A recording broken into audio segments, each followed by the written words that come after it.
الحمد لله رب العالمين والصلاة والسلام على المبعوث رحمة للعالمين وعلى آله وصحبه وأزواجه أجمعين أما بعد. It seems that video we posted a few days ago about a newspaper marking the scholars and showing somebody in the masjid asking a sheikh with a ghutra and a beard in the masjid, when will we make jihad or do jihad with the Israelis or with Israel? And the sheikh said, when they become Muslims. Some people, it seems like they didn't like it. And this reminds me of a conversation I had before with somebody who was saying he wanted to go make jihad somewhere. And I told him, how are you going to do that? Are you going to go to the airport of that country and say, hey guys, I came here to do jihad against you? Or go to the neighbors and say, hey, I'm coming here to do jihad in that country? Or go to the people who are fighting the rulers in that country and say to them, I would like to join you. How are you going to join us? I'll fax myself, maybe. So I told him, no, you can't do that because, first of all, there is no access to go fight whoever you want to fight. Secondly, you can't do that. So he was a wise guy. He said, you fought in Afghanistan. So, why are you making it haram for us when you fought in Afghanistan? I said, here is the deal. The Khawarij, their package is concentrated on a few things, not many actually. One of them, they start a state within a Muslim state. And by raising soldiers, armies, whatever it is they do, and they fight the rulers, fight even other countries while they are living in a country where there is a ruler. So they are, according to some of them, they're occupied in their own country, but they go fight some other countries somewhere else, raising armies within an Islamic state and conducting peace and war. Khawarij. The Ummah has agreed the Khawarij are a deviant sect. Can you get it here? Really? Can you get it here? They're a deviant sect. They started like this. We'll talk about it, inshallah, again. We spoke about it many, many, many times. So the Khawarij started with one man. After the Battle of Hunayn, that man stood up and said, Ya Muhammad, Ya Nabi Allah, i'dil fa'annaka lam ta'dil. He says, Ya Muhammad, Ya Nabi Allah, i'dil fa'annaka lam ta'dil. Oh Muhammad, Nabi Allah, be just because you haven't been just and fair. Imam Ibn Taymiyyah, rahimahullah, said that the first sect to appear in Islam was the Khawarij sect. And the first ruler they disputed with was Rasulullah sallallahu alayhi wasallam. And the first topic of dispute was money. They fought the companions of Muhammad sallallahu alayhi wasallam, called them kuffar. They assassinated Uthman and Ali radiyallahu anhuma, the third and fourth best members of the Ummah of Muhammad sallallahu alayhi wasallam. They tried to kill Muawiyah radiyallahu anh, Amr ibn al-As radiyallahu anh, and they kept rising against Muslim rulers until today. And they have key things they do. First of all, when confronted by why don't the scholars rise up like you did and raise armies within Islamic states, start a state within the Islamic state or a Muslim state, because they are agents for the rulers. They still say it until today. The newspaper is just a reflection. What's the package? That's called Khawarij. They start groups within a Muslim state, raise armies, weapons, and start fighting the rulers because the rulers don't rule by what Allah has revealed. When the Khawarij are called Khawarij because they rebelled against the Sharia. Yeah, Muslims. They've been doing this. That's their package. As for the Muslims, the commoners who support them, when are you going to get it into this here? Not the kufiya, the brain. These people consider the commoners kuffar. Same commoners who are sitting watching Al Jazeera and these rulers, what they're doing, this and that, that's scholars. They call you kuffar too. We proved it in so many ways. Anyway, so the Khawarij is a package, a state within a Muslim state. They start fighting the rulers, and they call the commoner Muslims, the Ummah, they call them kuffar. They do war and peace. One of the strangest things they do is that they start war against other countries while they're still living in a country that has rulers. See, rulers are all around you. As some people said, they're occupying the country. Then you go fight other countries. So it's a package, the Khawarij. And Rasulullah sallallahu alayhi wasallam has promised them from Allah. This hadith, we'll talk about it again, bi'idhnillah azza wa jal. Al-Khawariju kilabun nar. The Khawarij are the dogs of the hellfire. This book, I mentioned it before, holy wars in the Old Testament, crusades in the New Testament, jihad in the Quran and Sunnah. I printed it here in America. Somebody told me, you're not afraid? Apparently not.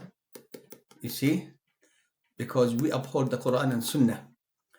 The third edition is coming, inshallah. I'm working on it. As we speak today, I'm working on it. It's going to come soon, inshallah. Don't forget to support us, islamlife.com, islamlife.com, islamlife.com, and look for updates, bi'idhnillah. So in this book, we mentioned the Khawarij and their thing, their package. And this book, by the way, from 180 different resources. Bi'idhnillah is going to be more in the third edition. So the Khawarij is a package. They have caused the Ummah tremendous losses, starting with the killing of Uthman and Ali until today. Haven't you learned, ya Muslims? Look what happened in Iraq and Afghanistan, Syria. Where else? Major countries, Arab and Muslim countries, look what happened to them. Precisely because of the Khawarij. There is no victory. Can you argue that they were victorious anyway? Where? Actually, they're still looking for the next country. All these countries, if you bring a map of the Muslim world, take out Afghanistan, Iraq, Syria, Yemen, Libya, and what else? Sudan. May Allah help our brothers and sisters in Sudan. If you take these countries out, we can say, this country we haven't started there yet, and they want to go there and start the whole thing. Rising up against Muslim rulers, In doing so, they make khuruj from the rulings of jihad. خرج يخرج خروجا مخرج, exit. There is a hadith here that is so important. Because of it, Imam Ibn Baz rahimahullah called the Khawarij kuffar. Very strong opinion. Anyway, so this is the package. The result, can't you see with your own eyes? It's Qaeda and Ma'ida and Nusra and whatever it is, all these people, and ISIS and MISIS.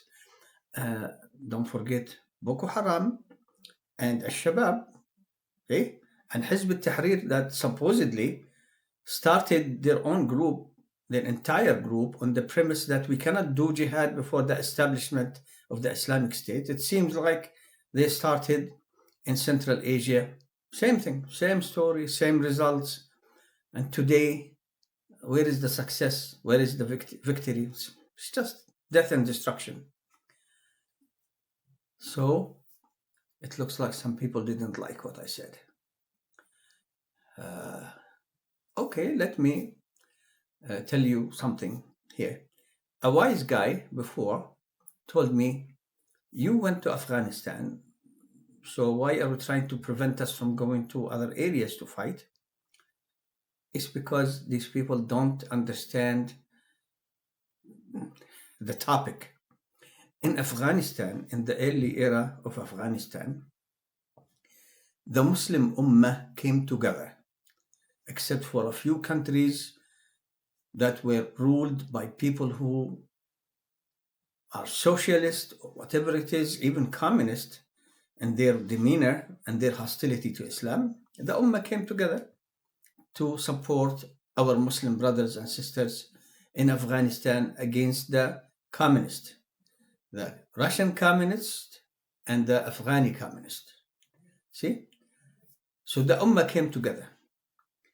Also, we went through countries that allowed the Muslims like me to go and fight. We didn't go raise an army in Pakistan. I went to the airport there in Pakistan, gave my passport, they stamped it. I went there, then they were allowing. I know many people have some kind of negative view about Diya al-Haq. He's with Allah now. May Allah forgive him his sins. But listen, he opened the door wide for Muslims to come help their Muslim brothers and sisters in Afghanistan, and weapons and money, with many negative things, I know. But at least he did that. So when we went to Afghanistan, and so many Salafis who followed the Quran and Sunnah went to Afghanistan while the commoners were sitting, we went there and we used our passports. We came by permission from the country. We didn't raise an army in Pakistan to fight Muslims and call them kuffar. We don't call Muslims kuffar. It's the Khawarij. Yeah, Muslims. It's the Khawarij. So it was open. So many countries were openly supporting the Afghanis. The Gulf area, and specifically Saudi, the scholars. I've been in so many places where they brought the fatwa from the scholars, raise funds, help your brothers and sisters. This is in the early era, remember, when the communists were occupying Afghanistan. So those scholars were thinking, raise funds, and they issued fatwa that if you can, go help. They didn't say, go bring 17 people and start an uprising in a country that has 20 million people and then do Khawarij thing. No, it was open. The door to go to Afghanistan to fight was open.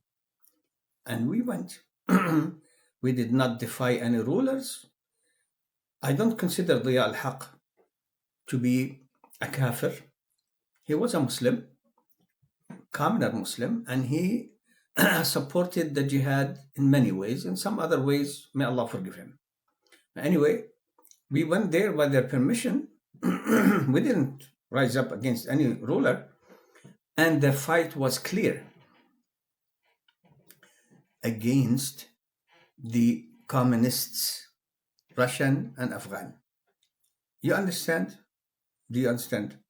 So it was open. This is why the scholars, being scholars, knowledgeable in the Sunnah, who have taught us about the Khawarij in so many ways, they issued a fatwa. Ibn Baz, Ibn Uthaymeen, Al-Albani, and other scholars, they said, if you can go help your brothers and sisters in Afghanistan, go. I did. I gave up my Islamic library to several masajid. Alhamdulillah, it was big enough to do that. I bought clothes suitable for fighting, and I left. One-way ticket. But the scholars, when they made that fatwa, they knew that this is not something that we're going to end up in Muslims starting armies within Muslim communities and fighting the Muslims. See, the countries were allowing that. Many countries were not allowing that. And the people who left to Afghanistan from certain countries, they regretted that because it was like a life sentence. They couldn't go back to their countries because they will catch them at the airport. Really. So it was open, the Muslim Ummah together, the scholars issue fatwa to go help those Muslim brothers and sisters. It was open. Later on, I wanted to go back and help. I was denied a visa, so I didn't smuggle myself in.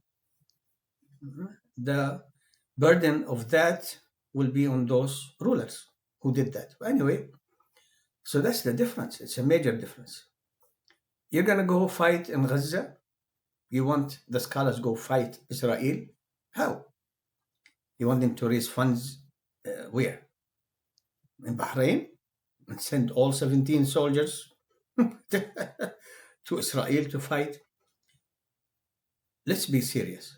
No Arab country or Muslim country, including those who have, like we say, a long tongue, the longest of which are the mullahs in Iran.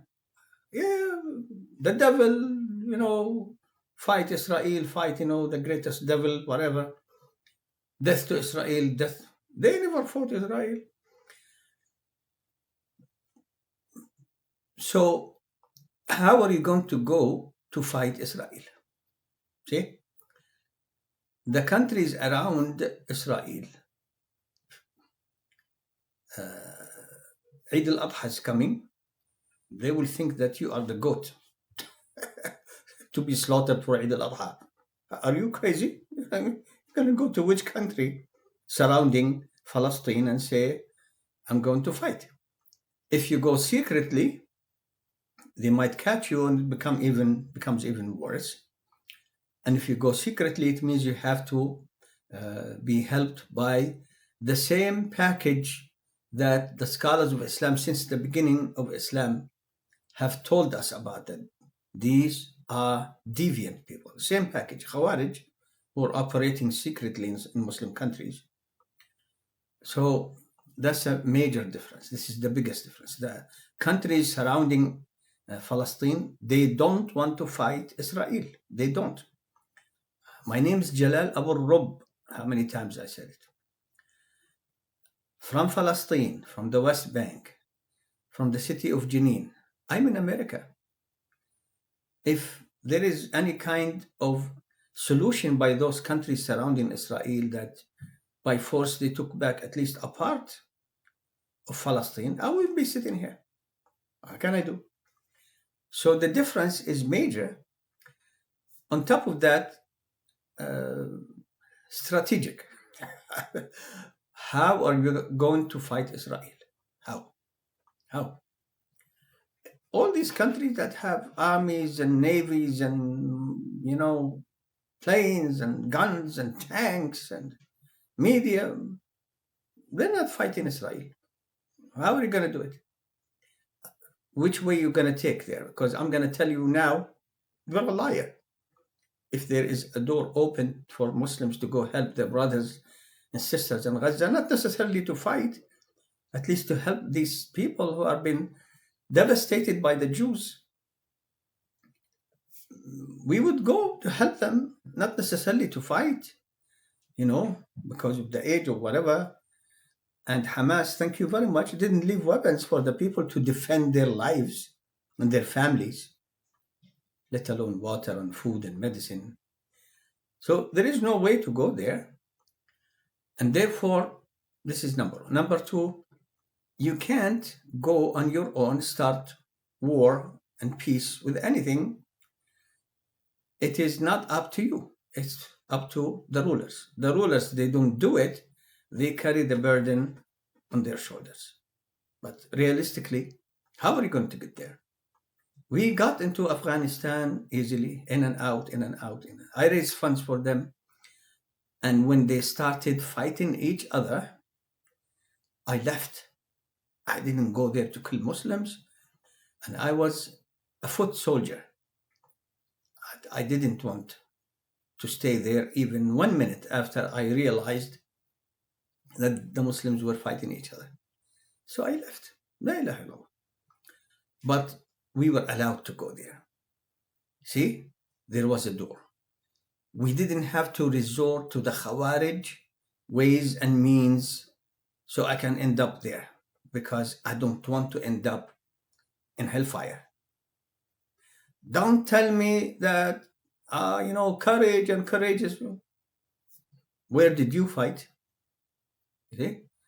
I had some people while I was in the masjid talked about suicide missions are haram.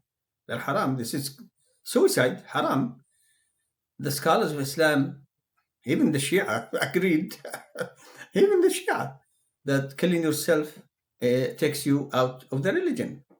So I explained that. Somebody was coming towards me. So he started saying, you people. I said, before you get close to me, let me tell you this. I fought in Afghanistan. Where did you fight? He literally started back away from me, like with his face still looking at me. Maybe he thought I'm going to jump him or something. So don't talk about courage or marriage or whatever. Not marriage. Marriage is good.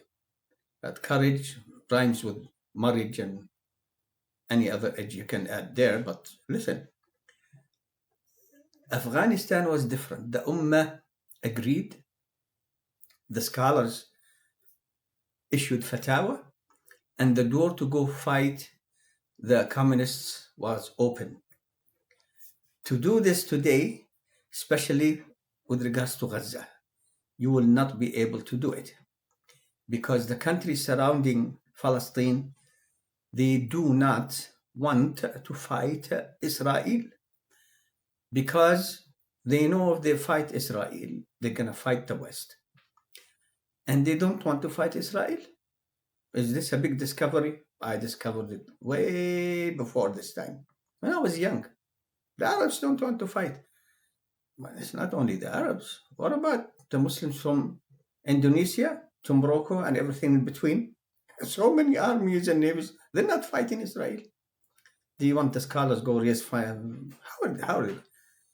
Be serious for a change in your religion. Be a serious person, man or woman, and look at what happened to the victory in Afghanistan against the communists, how it was lost because of the Khawarij. What happened to Afghanistan happened to Iraq, Syria, and other countries. We're telling people, do not go that way. They start accusing us of things, even though they don't fight, actually. And then when things happen and they lose, they say, where were you? We were waiting for you. We told you not to do it. So, no, you can't go fight Israel on your own. This is not up to you. This is an effort for the entire Ummah, because of who's behind Israel. Israel is this big. The Jews, I saw one of those settlers saying, the Arabs are this big. I think the Jews are even this big. they are totally slaves for the West. They can't do anything. Even killing, they can't do anything without permission, weapons, money from the West. See? But it's not that. Where are you going to go? Point to a country and say, this country here allows Muslims to go from there to go fight Israel. In which case, I would tell you, based on what? You're not a country. You're not a ruler. But let's suppose there is a country then. Which country? Do you want me to name the countries? Go to the map and see who's surrounding Palestine. Non-Arab Muslims. We keep talking Arabs. What about you? What did you do? Did I say it clearly last time? Turkey is more in strength, military strength than the Jews. They don't fight the Jews. They talk too much, yeah. A very tall tongue. They talk too much, but Iran, they don't fight the Jews. Which else? Who else? Which else? It's not open. So, for those who say, yeah, the scholars should be, the ones who... No, they shouldn't. It's the ruler's job. And if to raise, the banner of jihad among Muslims requires you to be a Khawarij, then don't do it. For Allah's sake, don't do it. We have enough trouble. We faced enough trouble. La hawla wa la quwwata illa billah. What can I say? So, yeah, this is the difference. And Israel is the West. The West is the occupier of Palestine, really. And the servants who are doing them the favor are the Jews. And there is no country from Indonesia to Morocco willing to fight Israel. Okay? So they are choking us, the Palestinians. They all together have killed my people. The West, the Jews, and the Muslims who are sitting around when they have armies, we have soldiers, they're not going to fight this. I discovered it a very long time ago. They don't want to fight Israel. So, until that time, we have to remind people not to go the route of the Khawarij. It is not your right, it's not up to you to be an Islamist with army, soldiers in a country that has rulers. Because sooner or later, you're gonna clash. And then here we go again. Do you understand? Alhamdulillahi Rabbil Alameen, wassalatu wassalamu ala al-mab'uthi rahmatan lil alamin.